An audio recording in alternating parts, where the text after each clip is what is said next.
published January 23rd of 2025. Excluding Indians, Trump administration questions Native Americans' birthright citizenship in court. The Trump administration is leaning on a pre-14th Amendment law and is fighting to redefine birthright citizenship. Right. So, and this article is where they're going to focus in on where the 14th Amendment talks about you being under rule by that particular nation is what's making you a citizen. So, just being born here, they're trying to so according to the 14th Amendment, you have to be born here and you have to be subject to the rulership of this nation. That's what makes you a citizen. So they're trying to separate the two, saying that, okay, well, if you're born here but you're not subject to rulership, well, then you're not a citizen anymore. See? Wow. It wasn't written like that, though. So they just flipping it, bouncing it, twisting it, and, stretching it to fit their agenda. Right? No, and it doesn't matter how it affects you, Black, Hispanic, and Native man, right? Because they never had you in mind. You were on the slave plantation for the foreseeable future, as far as they were concerned, when all this was written down. Okay. All right. So let's get into that. In the Trump administration, arguments defended his order to suspend birthright citizenship. The Justice Department called into question the citizenship of Native Americans born in the United States under the 14th Amendment, citing 19th century law that excluded Native Americans from birthright citizenship. Right. So the thing about it is you got these Supreme Court justices and all that. Well, guess what? They're Edomites too.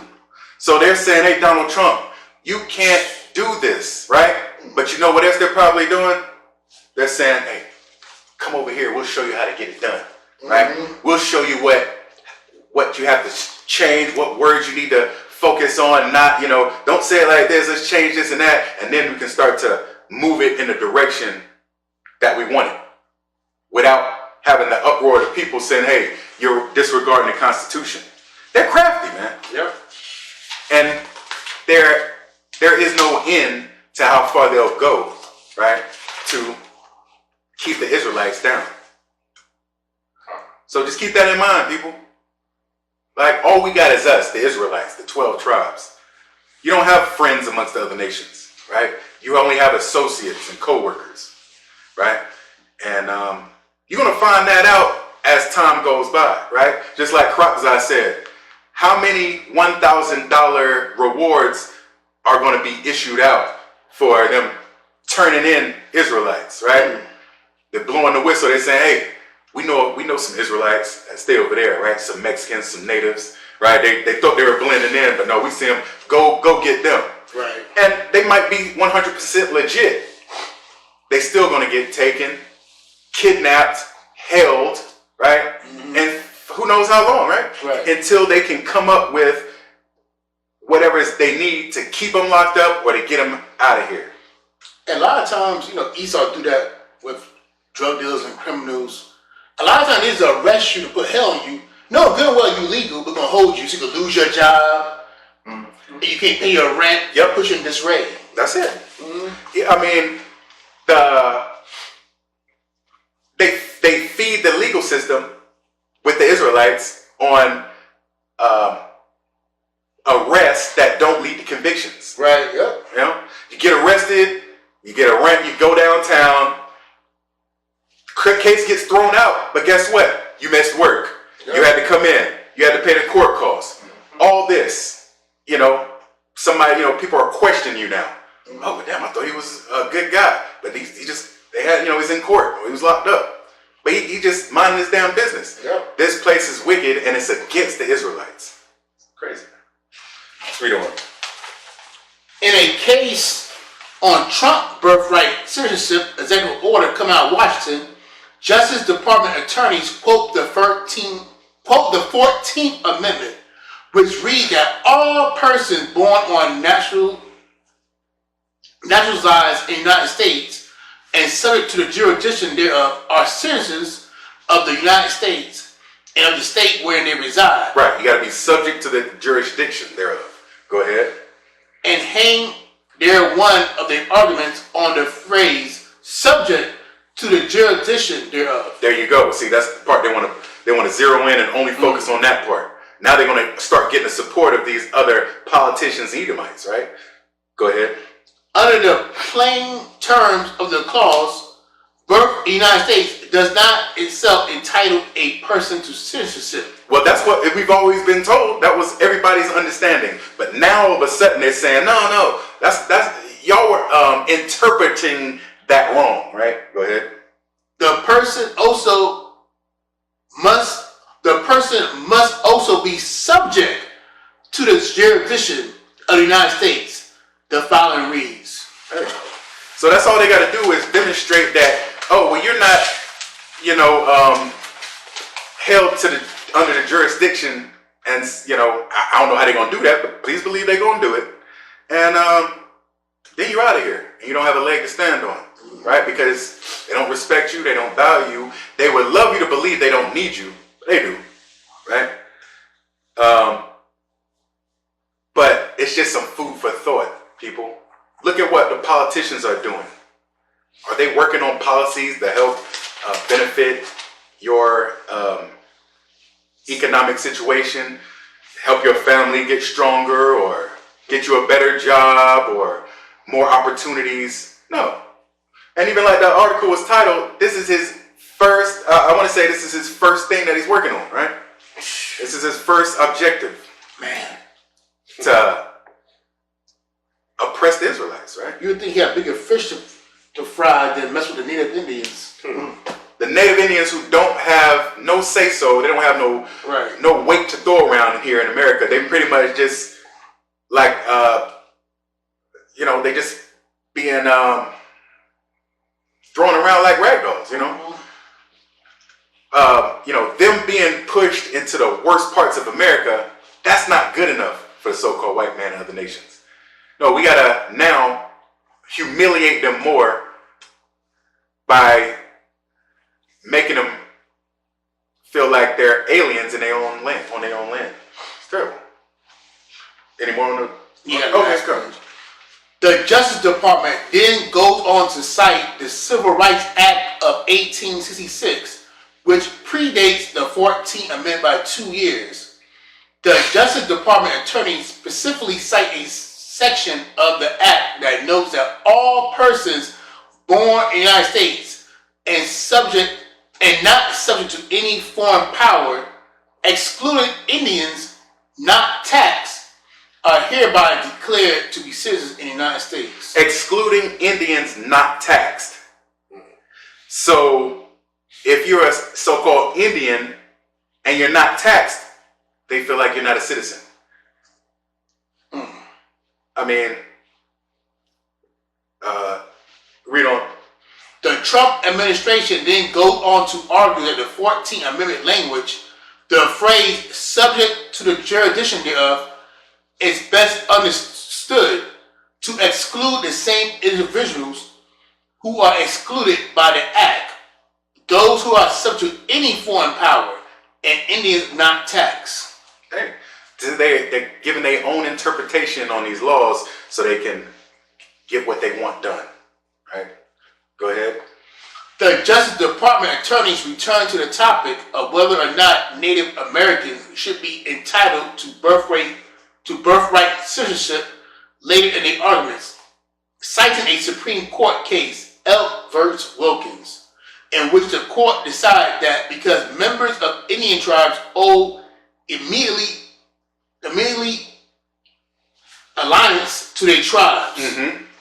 So they're saying that the natives, they hold allegiance to their tribe, not to America. So now they're not under the jurisdiction of the American rule. So now, because even though they were born here, that should disqualify them as being American citizens. Ooh, wicked, man. Go ahead. In which the court decided that because members of Indian tribes owe immediate allegiance to their tribes, they are not subject to the jurisdiction of the United States and are not constitutionally entitled to citizenship. Terrible. But yet, it's still so-called white man. He shows allegiance to Germany or to Great Britain, right? Or to Europe, but he's still considered to be American and a citizen, right? And some people got dual citizenship. Yeah. Hey, make sense, right? I got dual citizenship, St. Vincent. Come on. So my father's an immigrant, but I still got dual citizenship. Well, just wait a while. Donald Trump's going. Yeah, he's going to take that away. It's gonna be 17 Howard in St. Vincent. They gonna report me too. Hey, so let's get into the scriptures. You know what I'm saying? Let's start off Psalms 83 from the top. Disney World don't pay taxes. You know, How's that gonna go? hey, they can make an exception for anybody they want. That's it. That's what it is. There you go. Psalms chapter 83, verse 1. Keep not thou silence, O Yahweh. Hold not thy peace and be not still, O Yahweh. That's right. Hey, we want the Most High to, take action. Start standing up on our behalf, man. But it's going to take us to get in order, right? To get that. Read on. Verse 2. For lo, thine enemies make a tumult, and they that hate thee have lifted up the head. Verse 3. They have taken crafty counsel against thy people, and consulted against thy hidden ones. That's right. Verse 4.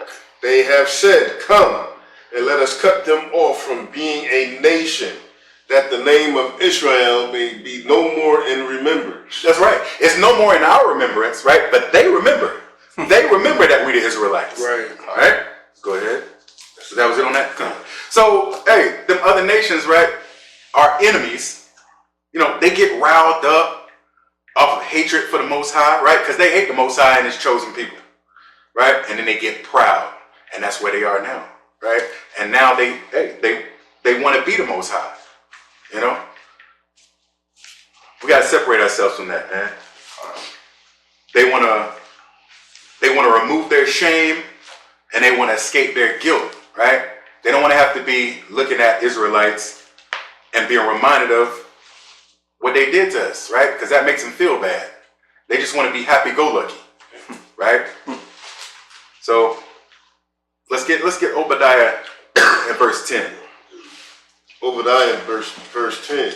For thy violence against thy brother Jacob, shame shall cover thee. Right. That's why you're feeling like that, right? Because the violence you did against the Israelites, right? So now you're ashamed of yourself.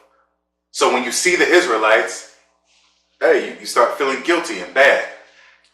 And that's right. I mean, that's beautiful. I thank the Most High for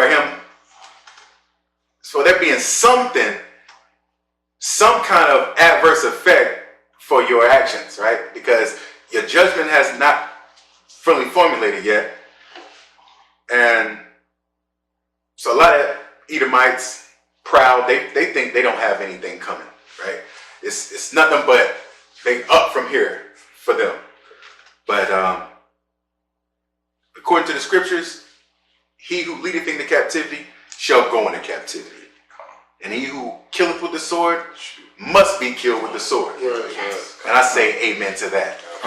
Because we know who that's talking about. Right. All right. That was it on that one. Let me finish that. Come. And thou shalt be cut off forever. Beautiful. Because, hey, if you wasn't cut off forever and you was only cut off for a period of time, soon as that time's up, here comes the foolishness again. Right? No. In order for things to improve exponentially and consistently, Edomites got to be wiped out. So I rue the day, right? I look forward. I'm anxiously waiting for the judgment on Babylon the Great. Right? And so shame covers you, right? Because of the violence you did to Jacob. Let's go to Genesis 12, 2 and 3. Let's see why is that, right? Genesis chapter 12, verse 2. And I will make thee a great nation, and I will bless thee, and make thy name great. That's right. Talking about the Israelites, right? you know, our name is meant to be great. We're meant to be great people, right? That's still in our future. Go ahead. And thou shalt be a blessing. Verse 3. And I will bless them that bless thee, and curse them that curseth thee. See? And that's why the other nations, they're dreadful about what they've done to the Israelites. Even though they, you know, they get over it with all their medication and their daredevil activities, you know, their skydiving and bungee jumping and all that stuff they do. It's just to distract them from the judgment they got coming, right? Because they know that what they did to the Most High's chosen, they're not gonna get off scot-free for that. So now they're just trying to prolong it as much as they can, right? But y'all have curses coming, right? Because you've cursed the Israelites, right? You haven't been a blessing to the Israelites. So it's like Genesis 12:3 said, hey, the Most High is going to bless who blessed the Israelites, curse who cursed the Israelites. That was it on that? Yeah, I got a little bit more. Okay, read on. And in thee shall all families of the earth be blessed. That's right. Through the Israelites. When we are in order, the other nations are going to be blessed too. Because everybody's going to be keeping the commandments. And when you keep the commandments, your life improves. So, let's get over to Amos 5 and 10, right? Because the other nations, you know, they got a lot to pay for it, right? All right, this is Amos chapter 5, verse 10. They hate him that rebuketh in the gate, and they shall abhor him that speaketh uprightly. That's right. And, you know, all Israelites haven't been fully and completely destroyed by America, right? There's still some of us out here that's teaching righteousness, right? Pushing the law, statutes, and commandments, right? And they hate that. You know, it's no secret that the Israelites are waking up all across the world. Now, they don't televise that. It doesn't come on your media, you know, your national media, right? But it's all over social media. And a lot of Edomites, a lot of members of Christianity are finding out they've been lied to. And now they're concerned, right? But they hate the practicing Israelites. So